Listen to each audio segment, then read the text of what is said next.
చేస్తున్నా ఆలస్యం కాలేదు. ఆ దిశగా ఆలోచన చేయాలి. ఒకవేళ ఇయ్యకుండా ప్రభుత్వం ముందుకు పోతే మాకు చాలా మంది ఫోన్లు చేస్తున్నారు, జాగృతిగా మీరు మద్దతు ఇవ్వండి అని.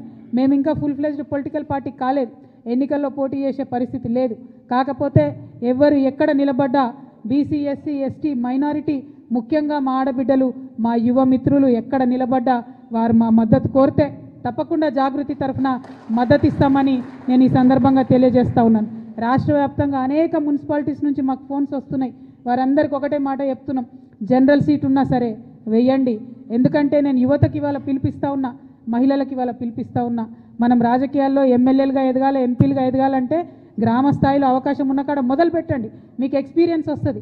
గెలుపు ఓటమి ఇంపార్టెంట్ కాదు, ఎలక్షన్ ప్రాసెస్ ఎట్లా ఉంటుంది, ఎలక్షనీరింగ్ ఎట్లా ఉంటుంది, ప్రజల దగ్గరికి పోయి ఓటు అడిగేటటువంటి విధానం ఎట్లా ఉంటుంది, ఇది మీకు ఒక ట్రైనింగ్ గ్రౌండ్గా, ఒక ప్రిపరేటరీ గ్రౌండ్గా పనికొస్తుంది. కాబట్టి మున్సిపల్ ఎన్నికలు సంపూర్ణంగా మీరు వాడుకోవాలని చెప్పి తెలంగాణ యువతకు, తెలంగాణ మహిళలకు, తెలంగాణ బీసీ బిడ్డలకు నేను పిలుపునిస్తూ ఉన్నాను.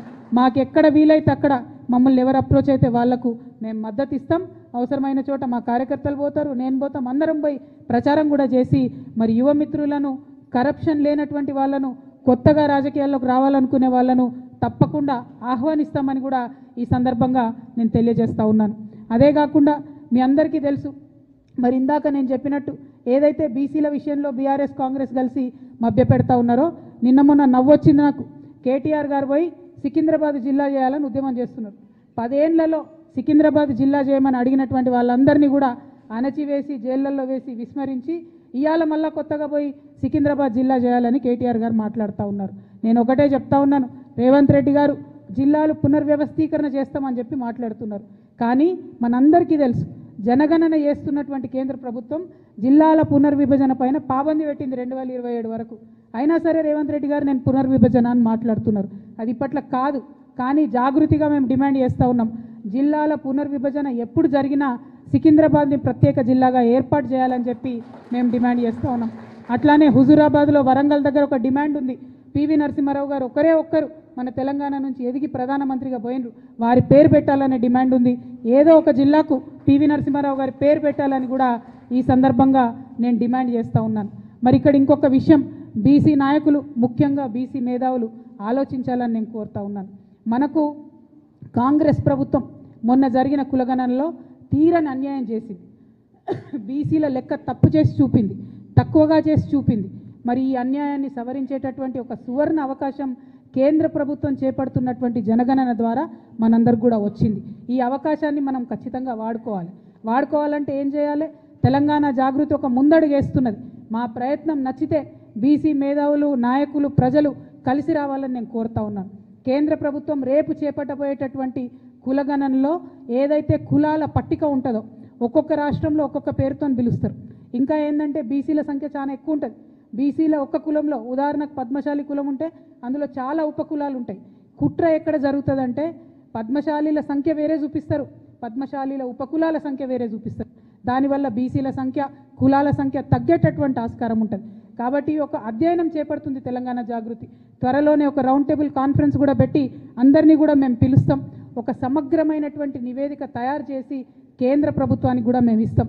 రేపు కేంద్ర ప్రభుత్వం మన రాష్ట్రానికి వచ్చి ఇంటింటికి తిరిగి కులగణన చేసేటటువంటి సందర్భంలో బీసీల సంఖ్య సరిగ్గా రావాలన్నా, అగ్రవర్ణాల్లో ఉన్నటువంటి అనేక ఉపకులాల సంఖ్యలు సరిగ్గా రావాలన్నా, ఎస్సీలలో ఉన్నటువంటి అనేక ఉపకులాల సంఖ్య సరిగ్గా రావాలన్నా, ఎస్టీ ఆదివాసీ తెగలల్లో ముఖ్యంగా ఇప్పటికీ సర్టిఫికెట్ రానటువంటి ఎన్నో తెగలు ఉన్నాయి, వాళ్ళ సర్టిఫికెట్లు, వాళ్ళ కులాల పేర్లు సరిగ్గా రావాలన్నా, బీసీలలో ఉండే సంచార జాతుల యొక్క కులాల సర్టిఫికెట్లు, పేర్లు కరెక్ట్గా రావాలన్నా ఇప్పటి నుండే మనం అధ్యయనం చేయాలి. వాస్తవానికి ఈ పని రాష్ట్ర ప్రభుత్వం చేయాలి. కానీ నాకు గుంపు మేస్త్రి గారి మీద నమ్మకం లేదు.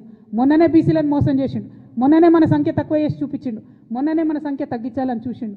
కాబట్టి ఈ అధ్యయనం ఒక బాధ్యతాయుతమైనటువంటి సంస్థగా జాగృతి చేపడుతున్నది. సమగ్రమైనటువంటి నివేదిక తయారు చేసి కేంద్ర ప్రభుత్వానికి ఇవ్వబోతా ఉన్నాం. అందరూ బీసీ పెద్దల్ని కూడా కలుస్తాం, విద్యావంతుల్ని కలుస్తాం, వారిలో ఉండే మేధావి వర్గాన్ని కలుస్తాం. ఏ కులంలో ఏ ఉపకులాలు ఉన్నాయో ఆ పట్టికేందో తీసుకుంటాం, ఏ పేర్లతో ఉన్నాయో తీసుకుంటాం.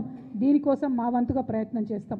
మరి ఇది ఎలా మేము చేస్తున్నామంటే ఇటువంటి పెద్ద మనుషులు ముచ్చర్ల సత్యనారాయణ గారు లాంటి వాళ్ళు వారి ఏజ్లో, వారి సమయంలో 1962లో 69లో 1952లో ముల్కీ దగ్గర నుంచి మొదలు పెడితే, తొలి దశ తెలంగాణ ఉద్యమం దగ్గర నుంచి మొదలు పెడితే, మలి దశ తెలంగాణ ఉద్యమంలో బీఆర్ఎస్ పార్టీతో కలిసి పనిచేసేంత వరకు కూడా జీవిత పర్యంతం కూడా తను తెలంగాణ మంచి కోసం కష్టపడ్డాడు, తెలంగాణ బహుజనుల కోసం కష్టపడ్డాడు, తెలంగాణ బడుగు వర్గాల కోసం మాట్లాడిండు. కాబట్టి వారి స్ఫూర్తిని తీసుకొని ముందుకు వెళ్తాం, వారి స్ఫూర్తిని తీసుకొని జాగృతి ప్రయత్నం చేస్తుందనే విషయాన్ని ప్రజలందరికీ కూడా తెలియజేస్తూ, మరి ఇవాళ వీరితో మొదలుపెట్టినాం.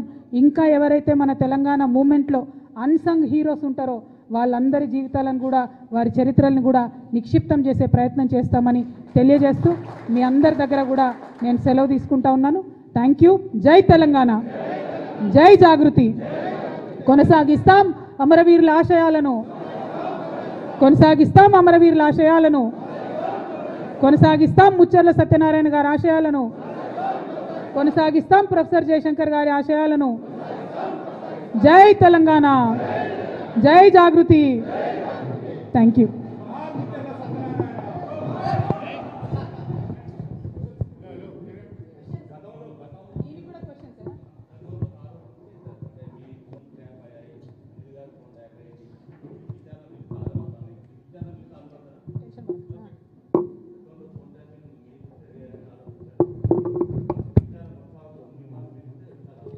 నేనేమంటున్నా, బోల్డని విచారణలు చేసింది ఈ ప్రభుత్వం. రిజల్ట్ ఏమొచ్చింది? ఒకటి. రెండు, మున్సిపల్ ఎన్నికల టైంలోనే ఎందుకు విచారణకు పిలుస్తున్నారు? మున్సిపల్ ఎన్నికల టైంలోనే ఎందుకు షో చేస్తున్నారు? ఇప్పుడు పబ్లిక్ అటెన్షన్ ఎందుకు డైవర్ట్ చేస్తున్నారు?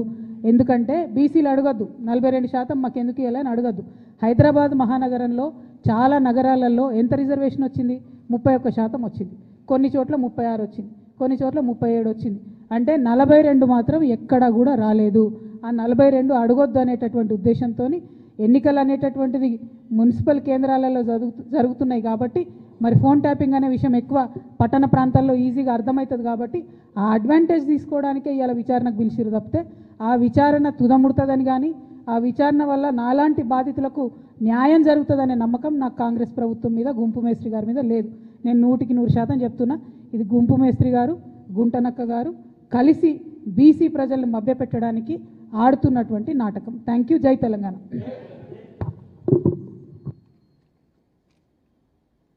జాయినింగ్ ప్రోగ్రామ్ ఉన్నట్టుంది, పెట్టుకున్నాం. ఓకే, ప్రెస్ మిత్రులు థ్యాంక్ యూ. జై తెలంగాణ.